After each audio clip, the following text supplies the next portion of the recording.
मानव सेवा paramedical college Anjangaon सूची की तरफ से आप सभी का स्वागत है इस क्लास में। आज का हमारा जो डीएनवाइज क्लास है उसका टॉपिक है फर्स्ट एड मैनेजमेंट, मतलब प्राथमिक उपचार। तो है क्या ये चीज़? जैसे हम लोग कभी ट्रैवल कर रहे हैं बाहर, या फिर कई ऑर्गेनाइजेशन में, कई कॉलेज में या कोई स्कूल में, कहीं भी हम लोग काम कर रहे हैं या कोई वर्क प्लेस है हमारा, वहाँ पे अगर कोई आपातकालीन स्थिति आती है तो हमारा एज अ डॉक्टर या फिर एज अ फर्स्ट एड हम लोग का ड्यूटीज़ क्या रहेंगी, हम लोग का काम क्या रहेगा, ये सारी चीज़ें हम लोग यहाँ पे देखने वाले हैं। मतलब कोई भी डिजास्टर आता है, कोई डैमेज होता है, कोई एक्सीडेंट्स होते हैं, तो कहीं भी हम लोग एज अ डॉक्टर, या फिर अगर डॉक्टर नहीं भी है हम लोग, तो एज अ पर्सन हम लोग दूसरे की मदद कर सकते हैं ये फर्स्ट एड मैनेजमेंट की मदद से। ठीक है, मतलब कोई रोड पे जा रहे हैं, हम लोग ट्रैवल कर रहे हैं, वहाँ किसी का एक्सीडेंट हो गया, या फिर कोई हॉस्पिटल में काम कर रहे हैं हम लोग, तो वहाँ पे कुछ प्रॉब्लम हो गई, या फिर एनी अदर प्लेस जहाँ पर हम लोग अपनी तरफ से एक छोटी सी मदद कर सकते हैं, कम से कम वस्तुओं की मदद से, ताकि जो भी इंजरी हुई वो बढ़ने से रुक सके। तो इन सभी को बोलते हैं हम लोग फर्स्ट एड मैनेजमेंट। ठीक है, अब फर्स्ट एड मैनेजमेंट इसी कुछ प्रिंसिपल्स है, जैसे कि स्टे काम। मतलब कोई भी, जब भी हम लोग कोई एक्सीडेंट देखते हैं या फिर कोई भी कंडीशन जहाँ पे कुछ प्रॉब्लम हुई है, कुछ डिज़ास्टर आया है, या फिर कुछ इंजरी हुई है किसी को, तो वहाँ पे सबसे पहले क्या करना है, वहाँ पे स्टे काम, मतलब वहाँ पे शांत रहना है। ठीक है, वहाँ का माहौल शांत करना है। कई बार क्या होता है कि कहीं भी अगर कुछ एक्सीडेंट हो गया, कुछ प्रॉब्लम हो गई, तो लोग बहुत गर्दी करते हैं, बहुत क्राउड करते हैं वहाँ पे, और फिर अनेक सजेशन देते हैं, ऐसा कीजिए वैसा कीजिए। ठीक है, और सबके डिस्कशन के दौरान वो पेशेंट की हालत बहुत ज़्यादा बिगड़ने लगती है। मतलब किसी का हो सकता है ब्लीडिंग हो रहा है, तो वो ब्लीडिंग अगर ज़्यादा हो गया तो वो पर्सन अनकॉन्शियस हो जाएगा। अगर किसी का फ्रैक्चर हुआ है तो हो सकता है कि वो फ्रैक्चर की वजह से इंजरी और बढ़ जाए। तो एनी कंडीशन, अगर किसी को हार्ट अटैक अगर आया है, तो अगर हम लोग डिस्कशन में ही रह गए तो वो patient with in second, with in minutes वो उसकी डेथ हो जाएगी। तो इसलिए सबसे पहले क्या करना है, स्टे काम। वहाँ की जो एनवायरमेंट, वहाँ का सराउंडिंग है, उसको शांत करना है और ख़ुद को भी शांत रहना है। फिर सेकेंड रहेगा diagnosis the condition and treat the patient. मतलब उसकी जानकारी लेना है कि वहाँ पे क्या हो रहा है, मतलब ब्लीडिंग हो रहा है, फ्रैक्चर हुआ है, या जो भी वहाँ पे प्रॉब्लम हुई है, जो भी इंजरी हुई है, उसको फटाक से डायग्नोसिस करना है और फटाक से उसका ट्रीटमेंट करना है। अब ट्रीटमेंट मतलब जो भी हम लोग, हमारे पास चीज़ें अवेलेबल होती है, कम से कम वस्तुओं में उसका ट्रीटमेंट हमें करना पड़ता है, ताकि इंजरी ना बढ़े। ठीक है, ये आगे हम लोग देखेंगे हम लोग क्या क्या यूज़ कर सकते हैं। फिर बाद में नेक्स्ट है टेक क्विक एक्शन। मतलब बहुत ज़्यादा सोचना नहीं है, जल्दी से जैसे हमें पता चलता है कि प्रॉब्लम क्या है तो तुरंत एक्शन लेना है। फॉर एग्ज़ाम्पल, किसी का एक्सीडेंट हुआ है, उसके पैर में इंजरी हो गई है, ठीक है, और वहाँ से बहुत ब्लीडिंग हो रहा है। अगर बहुत देर तक सोचते बैठे तो बहुत ज़्यादा ब्लीडिंग होने की वजह से वहाँ पे ब्लड का वॉल्यूम कम हो जाएगा पेशेंट के बॉडी में, और वो अनकॉन्शियस हो जाएगा, उसको चक्कर आकर वो चक्कर आके गिर सकता है। ठीक है, तो यहाँ पे क्या करना है, हमें फास्ट डिसीजन लेना है। किसी का अगर हार्ट बीट्स अगर रुक गए हैं, किसी को हार्ट अटैक अगर आया है, तो फटाक से सीपीआर देना है। तो ये चीज़ें क्या है, हमें थोड़ी सी जल्दी करनी है, मतलब बहुत ज़्यादा टाइम इसमें वेस्ट नहीं करना है, क्योंकि कई बार कुछ मिनट्स भी बहुत कीमती होते हैं।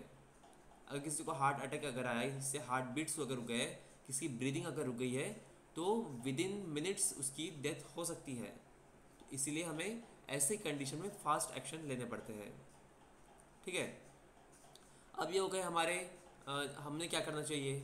अब अदर प्रिंसिपल क्या है, मतलब उसका मेन एम क्या है कि प्रिजर्व लाइफ। मतलब जो भी एक्सीडेंट हमारे सामने हुआ है, जो भी उसको इंजरी हुई है, तो उसकी वजह से डेथ ना हो, इसलिए हम लोग को कुछ प्रिकॉशंस लेने पड़ते हैं, कुछ ट्रीटमेंट्स करनी पड़ती है।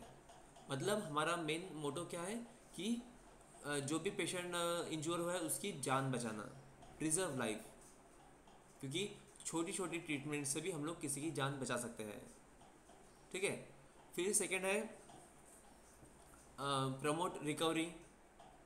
मतलब फॉर एग्जांपल फ्रैक्चर हुआ है, अगर फ्रैक्चर हमें पता नहीं चल रहा है और हम लोग उसको यहाँ से बिठाकर वहाँ उठा रहे हैं, यहाँ से चलाकर वहाँ लेके जा रहे हैं, मीन्स उसका मूवमेंट अगर ज़्यादा कर रहे हैं, तो क्या होगा, ये जो फ्रैक्चर हुआ है, मतलब बोन में जो फ्रैक्चर हुआ है वो अंदर की इंजरी बढ़ा सकता है। ठीक है। अगर हम लोग सही उसको फर्स्ट एड मैनेजमेंट देते हैं तो उसकी जो हीलिंग रहेंगी उसको हम लोग हेल्प कर सकते हैं। मतलब जो उसकी रिकवरी है वो ज़्यादा होगी, ज़्यादा जल्दी होगी। ठीक है। तो फर्स्ट एड का जो प्रिंसिपल है वो ये भी है कि प्रमोट रिकवरी, मतलब जो रिकवरी है, जो हीलिंग है, उसको हम लोग प्रमोट करते हैं, उसको हेल्प करते हैं। ठीक है। फिर इसके बाद है, लास्ट में आता है कॉल टू मेडिकल असिस्टेंस। अब हमने जो दिया वो क्या है, एक टेम्पररी ट्रीटमेंट है।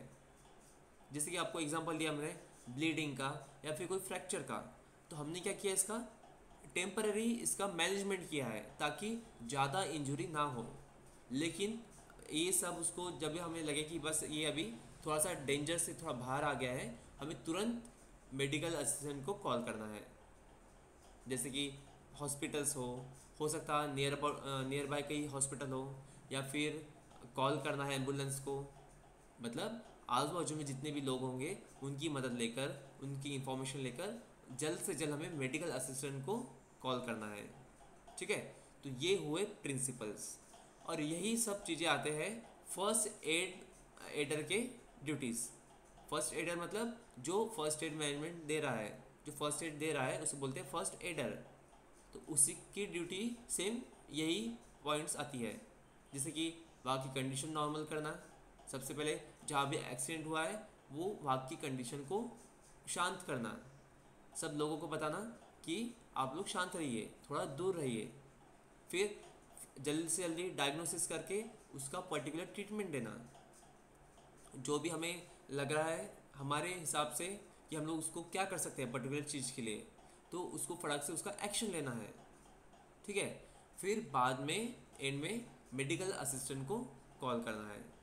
तो एज अ फर्स्ट एडर हमारी ये ड्यूटीज़ होती है। ठीक है। अब ये हुआ हमारा फर्स्ट मैनेजमेंट।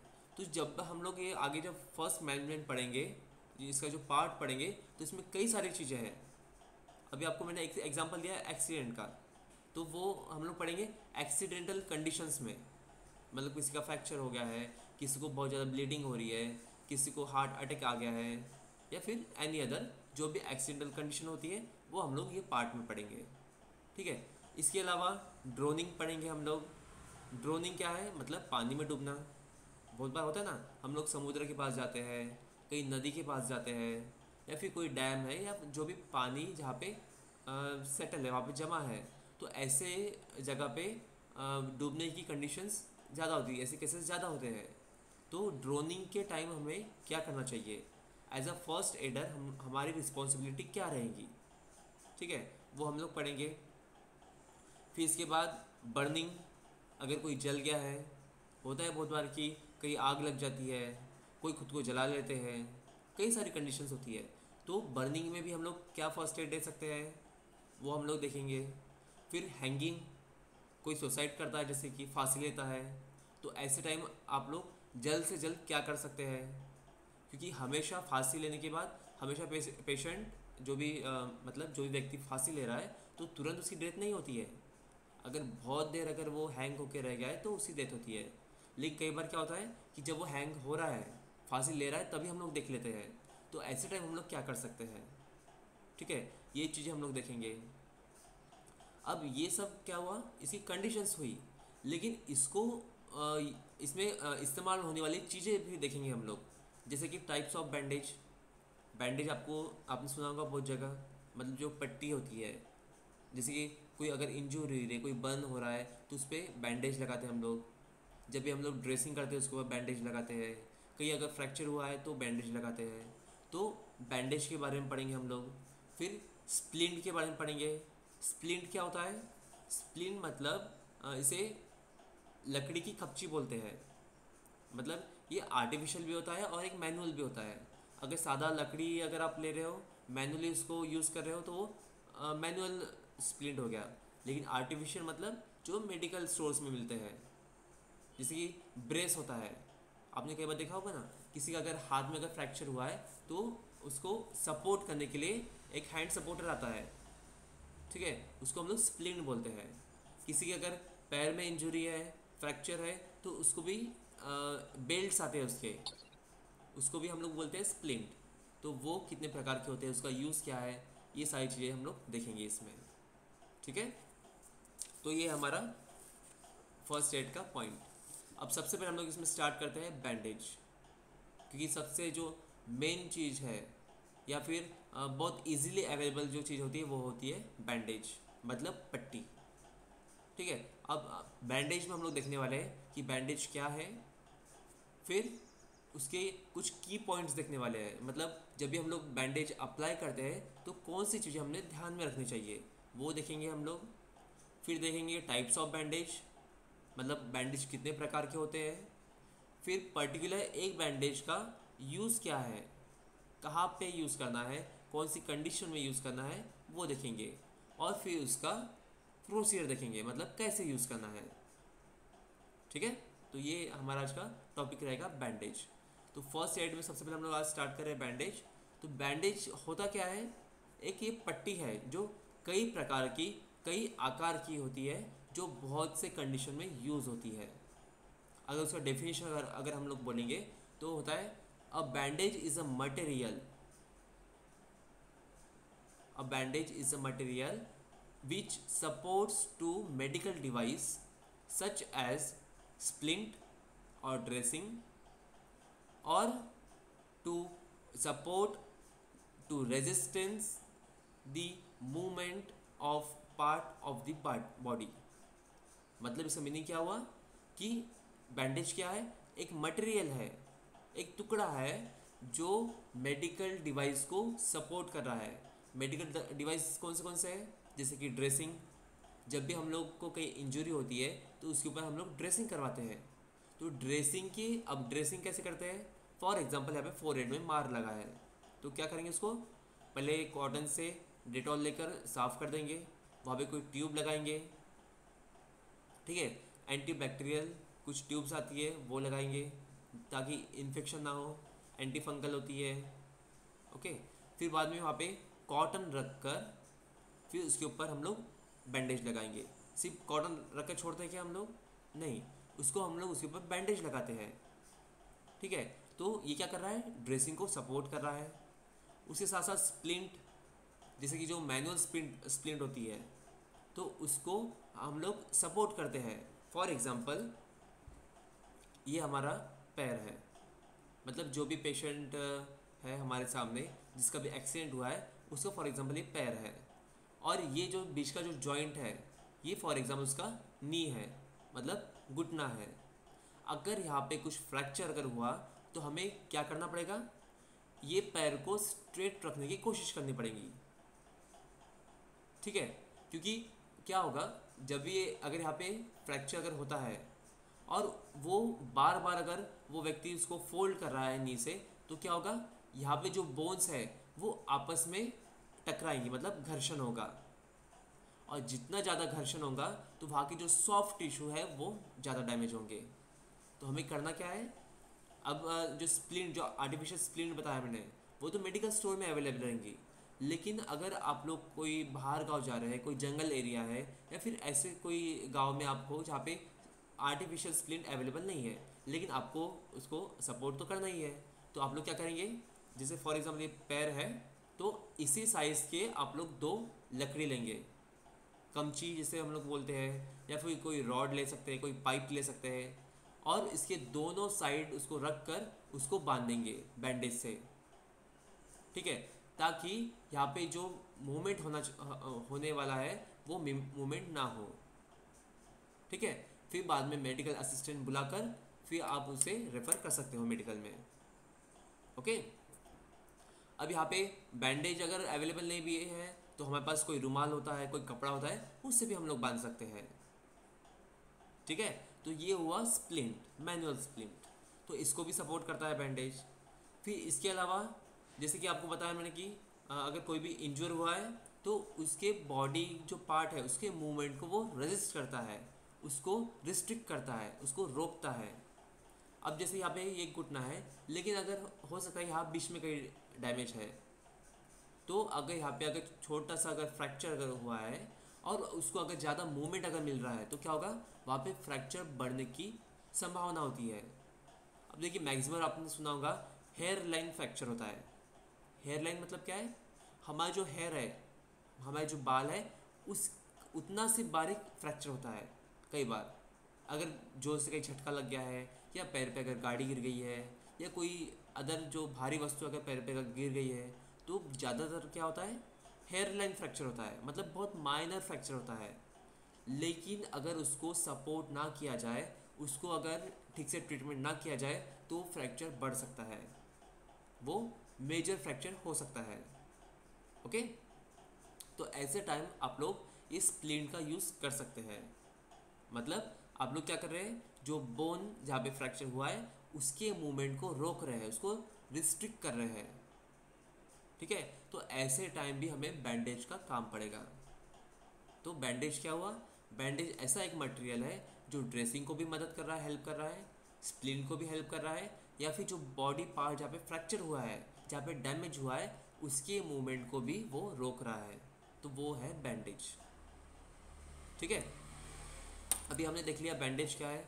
अब उसके देखते हैं हम लोग की points to be remember while applying bandage. मतलब जब भी हम लोग बैंडेज अप्लाई कर रहे हैं तो हमें कौन सी चीज़ें ध्यान में रखनी पड़ेगी, ये हम लोग इसमें देखेंगे। तो सबसे पहले क्या होगा, जो भी पेशेंट है उसको आप लोग अच्छी जगह पे पहले मूव करिए। जैसे कि अगर आप लोग रोड से जा रहे हैं, किसी का अगर आप एक्सीडेंट देखते हो तो वो रोड के अगर बीच में पड़ा है तो क्या होगा, वो उसे मार तो कम लगा होगा, लेकिन पीछे से अगर कोई गाड़ी आ रही है, किसी का अगर ध्यान ना हो, तो उसे टकरा कर उसको इंज्योर ज़्यादा कर सकती है। तो सबसे पहले क्या करना पड़ेगा, आपको सेफ प्लेस पे लेके जाना पड़ेगा। मतलब कोई भी आप लोग ट्रीटमेंट दे रहे हो, चाहे वो बैंडेज बांध रहे हो आप लोग, चाहे स्प्लिंट बांध रहे हो, चाहे सीपीआर दे रहे हो, या कोई भी ट्रीटमेंट आप लोग करें, तो जब भी आप लोग ऐसे मेडिकल कंडीशन देखते हैं, एक्सीडेंटल कंडीशन देखते हैं, तो सबसे पहले उसको सेफ प्लेस पे लेके जाना है, जहाँ पे सुरक्षित जगह हो। मतलब अगर रोड पे पड़ा है तो रोड के एक किनारे पे उसके आप ले जाइए। ठीक है, फिर बाद में उसको शांत करिए, क्योंकि पेशेंट क्या होता है, जैसे उसे लगता है, चाहे वहाँ पे इंजरी हुई हो या ना हो, लेकिन पेशेंट बहुत घबरा जाता है। तो उसको पहले शांत करिए कि देखिए आप लोग, आपको कुछ नहीं होगा, मैं यहाँ पे डॉक्टर हूँ, मैं आपका थोड़ा इलाज कर दूंगा ताकि आपकी इंजरी ना हो, जो भी इंजरी हुई है तो उसमें सीवियर कंडीशन ना हो। तो सबसे पहले क्या करना है, हमें उसको शांत करना है और अपने बारे में बताना है कि हम लोग कौन है और हम लोग क्या करने वाले हैं। कई बार क्या होता है, अगर कोई पेशेंट को अगर फ्रैक्चर हुआ है या फिर ब्लीडिंग हुई है, तो हम लोग फटाक से रूमाल वगैरह निकालते हैं, या फिर जो भी हमारे पास कपड़ा है उसको हम लोग डायरेक्ट बांधना शुरू करते हैं। तो वो क्या करेगा, ओके क्या होगा, वो घबरा जाएगा कि क्या हुआ है, ये लोग क्या कर रहे हैं, या फिर ज़्यादा इंजरी अगर हुई है क्या, वो घबरा जाएगा। या फिर कई बार क्या होता है कि कुछ लोग उनको नॉलेज ना होते हुए भी वो कोई भी ट्रीटमेंट करते हैं, या कोई भी पट्टी बांध देंगे, या उसको मरोड़ने लगेंगे, मतलब ट्विस्ट करेंगे या दबाने लगेंगे, ऐसे कोई भी उसको हरकतें करते हैं। तो सबसे पहले पेशेंट को बताना है, जिसको भी आप लोग ट्रीटमेंट दे रहे हो, फर्स्ट एड मैनेजमेंट दे रहे हो, तो उसको बताना है कि मैं एज ए डॉक्टर हूँ, मैंने इसकी ट्रेनिंग ली है, और आपको ये जो थोड़ी इंजरी हुई है मैं उसको थोड़ा बैंडेज बांध कर उसे आपकी जो इंजरी उसको कम कर दूंगा। या फिर जो भी ब्लीडिंग हो रही है उस पर अगर हम लोग बैंडेज बांधेंगे तो आपकी ब्लीडिंग कम हो जाएगी, आपको इंटरनल इंजरी नहीं होगी। तो ये सारी चीज़ें हम लोग उसे बताना है। अब बताना है मतलब बहुत देर तक ये बताते बैठना नहीं है, मतलब जैसे हम लोग उसको साइड में लेके जा रहे हैं तो बातों बातों में से ये सब चीज़ें बतानी है, ताकि पेशेंट वहाँ पे नॉर्मल हो जाए और हमारे ऊपर वो विश्वास करने लगे। ठीक है, तो ये सबसे अहम चीज़ है, फर्स्ट स्टेप आपका यही होना चाहिए। फिर बाद में आप लोग उसका ट्रीटमेंट करेंगे। अब ट्रीटमेंट मतलब जैसे कि अगर उसे ब्लीडिंग हो रही है तो वहाँ पे बैंडेज बांध दीजिए। अगर कोई फ्रैक्चर अगर हुआ है तो उसका डायग्नोसिस करके वहाँ स्प्लिंट बांध दीजिए। जो भी आपको लकड़ी मिल रही है, अब जहाँ भी आप रोड पे हो तो वहाँ पे कोई भी चीज़ आपको मिल सकती है, कोई रॉड मिल सकता है, कोई पाइप मिल सकता है, या फिर झाड़ों की लकड़ी मिल सकती है। तो जो भी आपको मिल रहा है उसकी मदद से उसके फ्रैक्चर को आप लोग बाइंड करिए। ठीक है। अब ये बांधते वक्त कुछ आपको ध्यान रखना है, जैसे कि अगर आप लकड़ी बांध रहे हो तो वहाँ पे देखिए कि फ्रैक्चर कहाँ पे हुआ है एक्चुअल में। जैसे कि आपको बताया मैंने कि ये पैर है, अब इसमें फ्रैक्चर हुआ है, तो आपको इसमें पहले डायग्नोसिस करना पड़ेगा कि फ्रैक्चर कहाँ पे है। ऐसा ना हो कि फ्रैक्चर ऊपर के फीमर में हो, मतलब हमारे थाई एरिया में हो, और नीचे आप लोग काफ की तरफ बांध दो, तो कुछ बेनिफिट होगा क्या? नहीं होगा। तो सबसे पहले आपको देखना पड़ेगा कि फ्रैक्चर कहाँ पे है। फ्रैक्चर कैसे पता चलेगा आपको? जहाँ पे भी फ्रैक्चर होगा वहाँ पे स्वेलिंग आएंगी, वहाँ पे पेशेंट को बहुत ज़्यादा पेन होगा। तो फ्रैक्चर होता है उसी टाइम वहाँ पे स्वेलिंग आती है। जो भी बोन है हमारा, जो भी मसल्स है, अगर वहाँ पे फ्रैक्चर अगर हुआ है तभी वो स्वेलिंग होती है वहाँ पे। ठीक है। अब ये बाद में का पार्ट है कि कितना फ्रैक्चर हुआ है, कहाँ कहाँ फ्रैक्चर हुआ है, कितने पार्ट में फ्रैक्चर हुआ है, या कैसा फ्रैक्चर हुआ है, ये बाद में की बात है। लेकिन अगर आपको स्वेलिंग दिख रही है, या फिर स्वेलिंग अगर नहीं दिख रही है लेकिन पेशेंट बता रहा है कि मुझसे पैर उठाया नहीं जा रहा है, मेरे पैर का जो एक्शन है वो कम हो गया है और बहुत ज़्यादा पेन हो रहा है, तो पर्टिकुलर आप एक डायग्नोसिस करके इमेजनरी उसको वहाँ पे आप लोग स्प्लिंट बांध दीजिए। ठीक है, ये हो इसका डायग्नोसिस।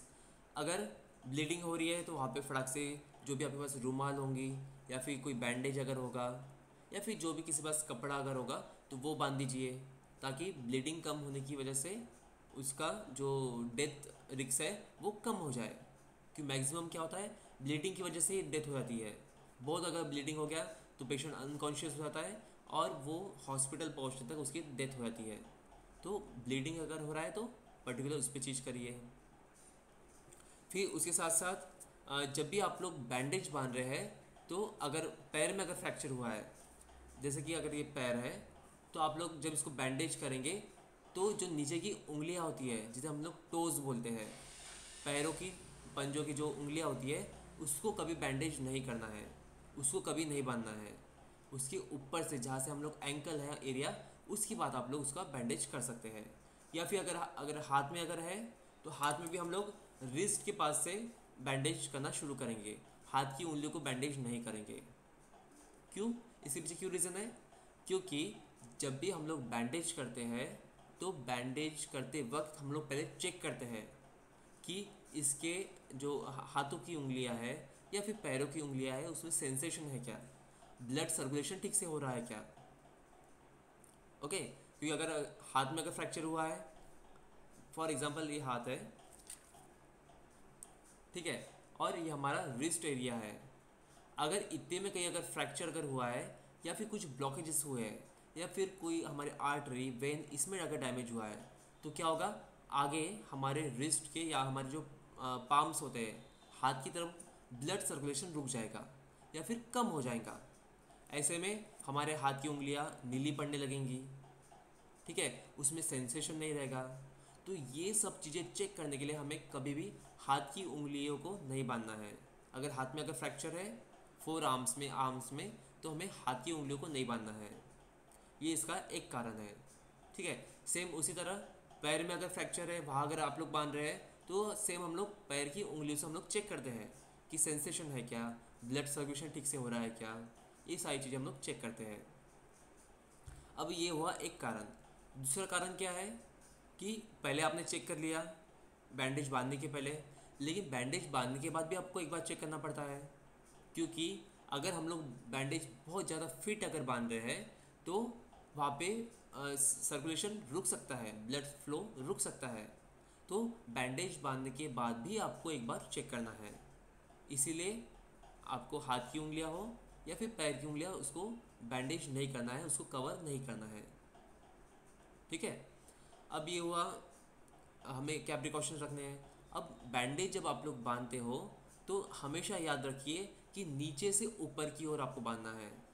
जैसे कि अगर ये पैर है और इधर अगर कोई फ्रैक्चर है या फिर कोई इंजरी है, आपको बैंडेज करना है, तो नीचे से ऊपर की ओर आपको बैंडेज करना है, ना कि ऊपर से नीचे की ओर।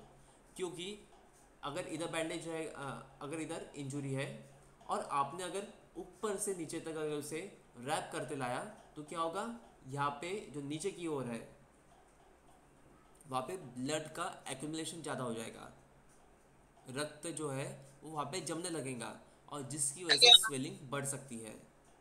ठीक है, इसलिए एनी कंडीशन जहाँ भी इंजरी हमारे हाथ में हो, पैर में हो, तो हमें टूवर्ड्स हार्ट, मतलब हार्ट की तरफ हमें रैपिंग करना है, नीचे से लेकर ऊपर की तरफ हमें रैप करना है।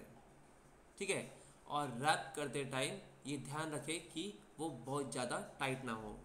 मतलब जब भी हम लोग बैंडेज करते हैं वो फर्मली रहना चाहिए, लेकिन टाइटली नहीं रहना चाहिए। फर्मली मतलब एक जगह पे वो रहने चाहिए, ना कि बहुत ढीली हो। ठीक है, क्योंकि अगर बहुत ढीली होंगी तो वो सपोर्ट नहीं करेंगी, तो थोड़ा सा वो फर्म रहना चाहिए, एक जगह पे होनी चाहिए और बहुत ज़्यादा टाइट नहीं होनी चाहिए। क्योंकि अगर टाइट हुआ तो ब्लड सर्कुलेशन रुक जाएगा, या फिर कई बार क्या होता है कि फ्रैक्चर होने की वजह से स्वेलिंग बढ़ते रहती है। ठीक है, और अगर ऐसे टाइम अगर आपने फिट कर दिया, ज़्यादा टाइट अगर कर दिया बैंडेज, तो उससे तकलीफ हो सकती है। इसलिए बहुत ज़्यादा टाइट भी ना हो और बहुत ज़्यादा लूज़ भी ना हो। तो ऐसे बहुत सी चीज़ें आपको यहाँ पे ध्यान रखनी है, जो बेसिक चीज़ें हैं। ओके, अब ये हो गया कि कौन से पॉइंट्स हमने वहाँ पे ध्यान रखने हैं। अब आगे हम लोग देखते हैं कि बैंडेज के टाइप्स क्या है। हमने देख लिया कि बैंडेज क्या है, फिर उसको अप्लाई करते वक्त क्या क्या चीज़ें ध्यान रखनी है। अब हम लोग देखेंगे कि उसके टाइप्स कौन से हैं, कौन से कंडीशन में यूज़ करना है और कैसे यूज़ करना है। तो देखिए, जो बैंडेज है उसके 4 टाइप्स होते हैं। फर्स्ट है एडेसिव, सेकेंड है रोलर, थर्ड है कॉम्प्रेसिव और फोर्थ है इसमें जिसको हम लोग बोलते हैं ट्रायंगल। ठीक है, एडेसिव, ट्रायंगल, कॉम्प्रेसिव और एक है रोलर। ये 4 टाइप्स हम लोग इसमें देखने वाले हैं। तो सबसे पहले हम लोग स्टार्ट करते हैं एडेसिव। एडेसिव को हम लोग देखते हैं कि सादे जो छोटे बैंडेज पट्टियाँ होती है उसको हम लोग एडेसिव बोलते हैं। इसका मैं आपको पिक्चर दिखाता हूँ तो आपको अच्छे से ध्यान में आएगा। दिख रहा है आप लोगों को? हाँ सर। हाँ, तो देखिए यहाँ पे कितने टाइप्स के हैं। मतलब हर एक इंजरी के लिए अलग अलग इसका टाइप रहेगा, उसका शेप रहेगा। तो ये है एडेसिव बैंडेज, जिसमें एक छोटा सा मतलब पट्टी होती है और उसके मिडल में एक लिक्विड टाइप होता है जिसमें एंटी इन्फेक्शन प्रोडक्ट्स होते हैं, सब्सटेंस होते हैं, जो हमारे इन्फेक्शन अगर हुआ है, कोई जर्म्स अगर बैठे हैं, उसको वो किल करता है, उसको मारता है। ठीक है, आप लोग देख सकते हैं जैसे यहाँ पे क्रॉस बैंडेज है, सर्कुलर बैंडेज है, रेक्टेंगल बैंडेज है, स्क्वायर बैंडेज है। ऐसे अलग अलग होते हैं। बटरफ्लाई बैंडेज आती है जो बटरफ्लाई के आकार की होती है। ऐसे अलग अलग प्रकार के यहाँ पे बैंडेज आप लोग को देखने को मिलेंगे। ठीक है, अभी हम लोग यूज़ कहाँ पे करेंगे? अगर हमें सादा कुछ कट अगर हो गया है, जैसे कि किचन में अगर काम करें, नाइफ अगर लग गया है, चाकू अगर लग गया है, तो हम लोग का स्किन कट होता है और वहाँ पे ब्लीडिंग शुरू होता है। तो ऐसे टाइम हम लोग एडेसिव बैंडेज का मदद लेंगे। अब एडेसिव बैंडेज क्यों यूज़ करते हैं? क्योंकि हमारी जो स्किन है जो स्ट्रेच हो गई है, जैसे कि हमारा फिंगर है, उसके कोई पार्ट में अगर कट लग गया है तो क्या होगा, वहाँ की जो स्किन है वो डैमेज हो जाएंगी, वो मतलब फ्लेक्स हो जाएंगी और वहाँ की जो सेल्स है, टिश्यूज़ है, वो डैमेज हो जाएंगे और फिर वहाँ से ब्लीडिंग स्टार्ट हो जाएगा। तो ये बैंडेज क्या करता है, वो कट के 2 एंड को वो पकड़ के रखता है। ठीक है, आप लोग इमेजिन कर लीजिए कि जैसे कि अगर हमारे उंगली में अगर कुछ कट हो गया है और वहाँ से अगर ब्लीडिंग हो रहा है तो हम लोग क्या करेंगे, उसे ऐसे सीधा एक बैंडेज लगा देंगे, ताकि जो बैंडेज के दोनों साइड जो स्टिकी सब्सटेंस है वो क्या करेगा, आपकी स्किन को पकड़ के रखेगा और दोनों जो कट के जो दोनों एंड है उसको वो जॉइंट करेगा।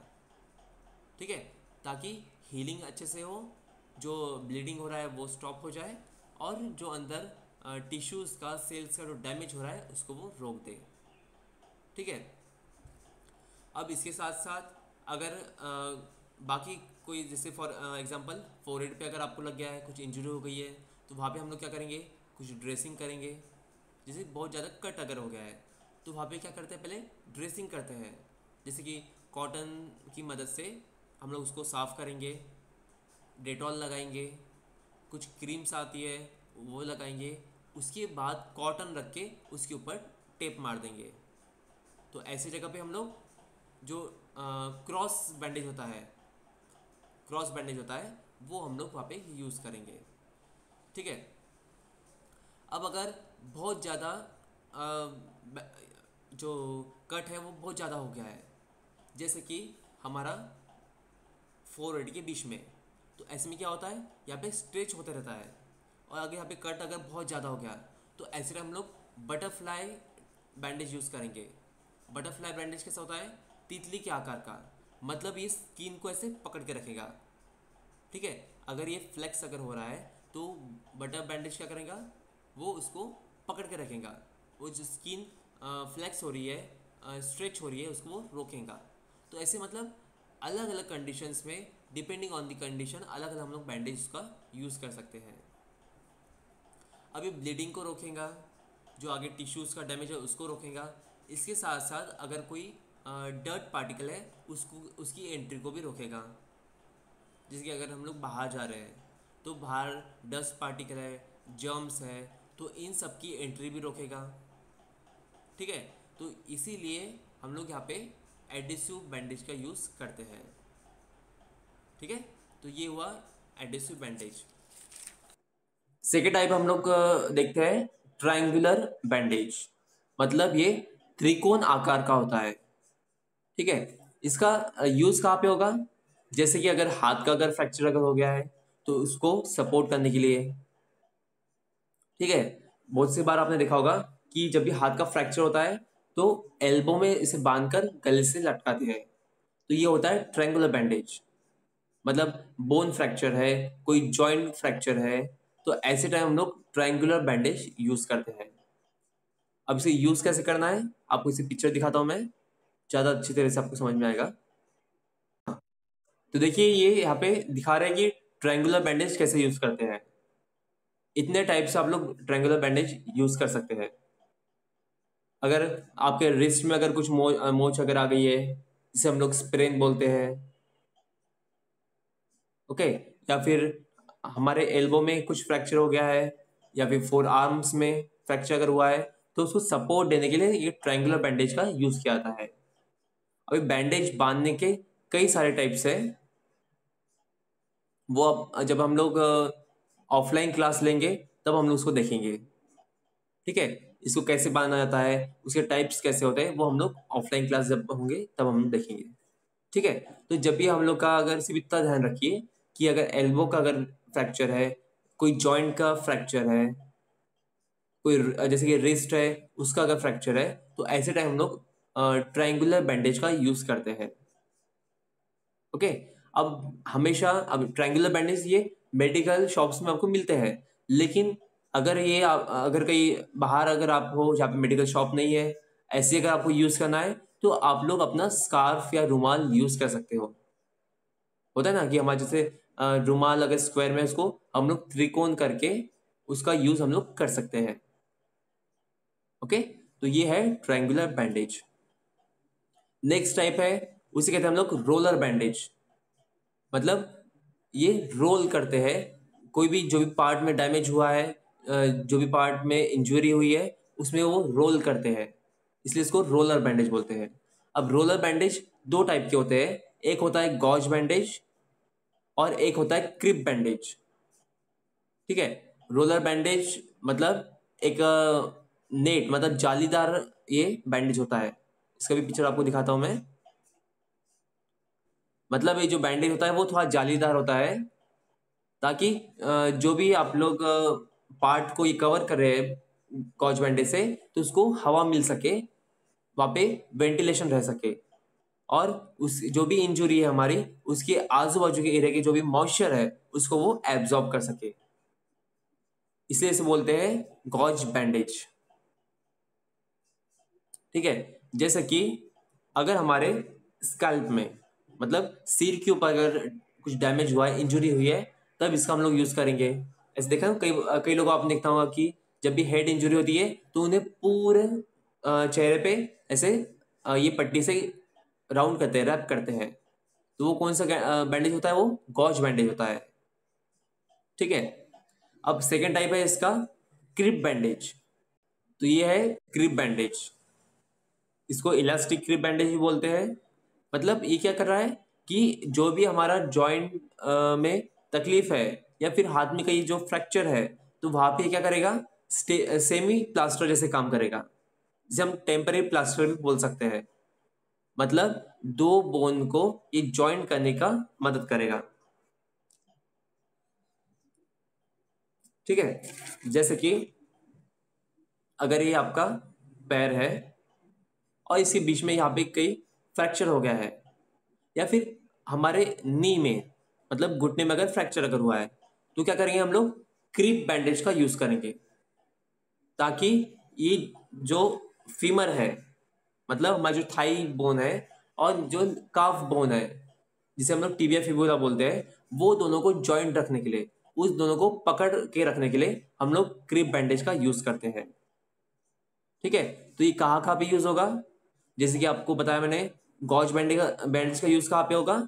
अगर हेड इंजुरी अगर है, स्प्रेन है, स्ट्रेन अगर है, तो उसमें यूज करेंगे हम लोग। फिर क्रिप बैंडेज कब यूज करेंगे? अगर हमारे रिस्ट में, मतलब कलाई में अगर कुछ डैमेज हुआ है या फ्रैक्चर अगर हुआ है, तो उस टाइम यूज करेंगे। नी में, मतलब हमारे घुटनों में अगर डैमेज अगर हुआ है, तो उस टाइम हम लोग यूज करेंगे। ठीक है। या फिर जो भी जॉइंट्स है, मतलब जहाँ पे दो बोन्स जॉइंट होती है, ऐसी जगह अगर कुछ डैमेज है, फ्रैक्चर है, तो उस टाइम हम लोग यहाँ पे क्रिप बैंडेज का यूज करेंगे। ओके। अब इसको यूज कैसे करना है? तो सबसे पहले क्या करना है हमें कि जो भी, फॉर एग्जाम्पल ये पैर है, ठीक है, यहाँ के नी में जॉइंट में अगर फ्रैक्चर हुआ है, तो सबसे पहले उसको ड्रेसिंग से साफ कर लेंगे हम लोग। ठीक है। अगर कुछ ब्लीडिंग अगर वहां पे हो रही है, तो उसको साफ कर लेंगे और वो उस पे कॉटन लगा देंगे। ठीक है। लेकिन हमें दिख रहा है कि ब्लीडिंग तो हो रहा है, लेकिन वहां पे स्वेलिंग भी बहुत आ गई है, और जो पेशेंट है उसको पेन भी बहुत हो रहा है, तो हम लोग यहाँ पे एक आइडेंटिफाई कर सकते हैं, एग्जामिन कर सकते हैं कि हो सकता है उसमें फ्रैक्चर हो। तो आप लोग क्या करेंगे, फिर उसको हम लोग क्रीप बैंडेज बांधेंगे। अब इसको बांधना कैसे है? तो सबसे पहले ध्यान रखना है कि नीचे से ऊपर की ओर बांधना है, ना कि ऊपर से नीचे। नीचे से ऊपर की ओर बांधना है। ठीक है। और जब भी ये अगर जॉइंट अगर है, तो उसको एट शेप में बांधना है। ठीक है। जैसे कि अगर नीचे हमारे काफ मसल में अगर डैमेज है, या फिर जो काफ मसल के बाद जो बोन्स होता है, टिबिया फिबुला, अगर उसमें जॉइंट है, तो हम लोग क्या करेंगे, सादा स्पाइरल, मतलब गोल डायरेक्शन में उसको बांधेंगे। लेकिन कोई अगर जॉइंट अगर है, तो उसको हम लोग एट शेप में बांधेंगे। एट शेप में मतलब आपको स्क्रीन पे दिखाता हूं मैं।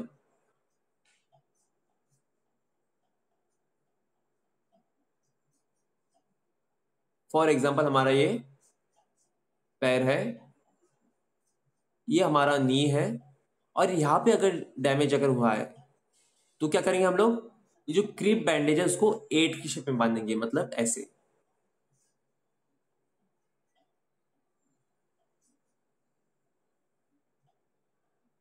ठीक है। स्ट्रेट आपको दिखाता हूं मैं। अगर ये पैर है और यहाँ पे नी इंजुरी है, तो हम लोग क्या करेंगे, ऐसे एट के आकार में बांधेंगे इसको। क्योंकि क्या होगा कि जब भी अगर नी में अगर इंजुरी है, या एल्बो में इंजुरी है या फिर रिस्ट में अगर इंजुरी है तो क्या होगा, वहां के जो जॉइंटेड बोन है वो एक में घर्षण करने लगेंगे या फिर डिसलोकेट हो सकते हैं। तो वो दोनों को एक साथ पकड़ के रखने के लिए यहाँ पे हम लोग 8 शेप का यूज करेंगे।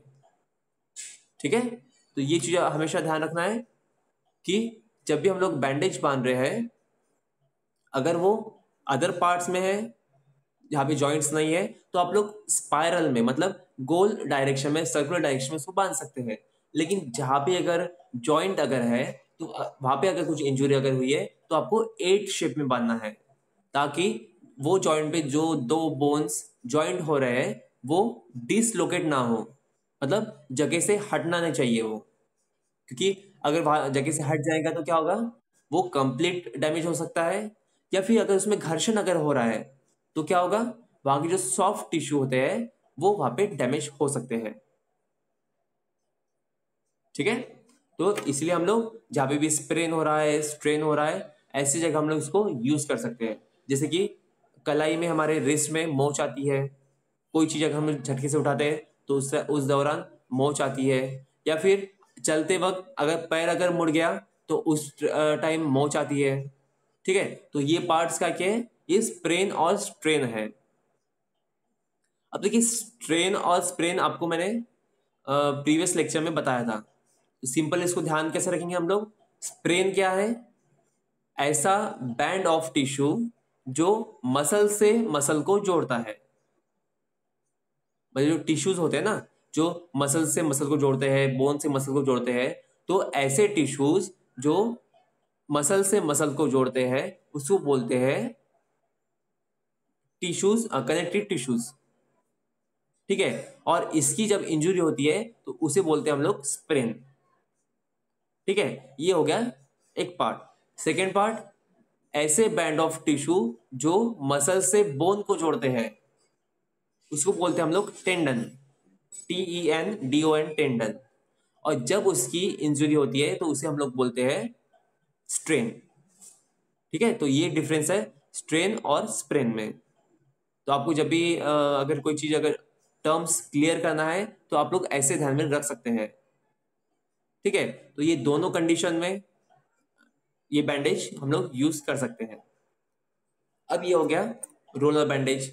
इसका थर्ड टाइप है जिसे हम बोलते हैं compression bandage. Sorry, fourth type देखेंगे हम लोग जिसे हम लोग बोलते हैं कॉम्प्रेशन बैंडेज। कॉम्प्रेशन बैंडेज कब हम लोग यूज करेंगे, जहां भी हमें प्रेस करना है। जैसे कि अगर हमारे हाथ में कुछ इंजुरी हुई है, वहां पे ब्लीडिंग बहुत ज्यादा हो रही है, तो हम लोग क्या करेंगे, वहां पे कॉम्प्रेस करेंगे।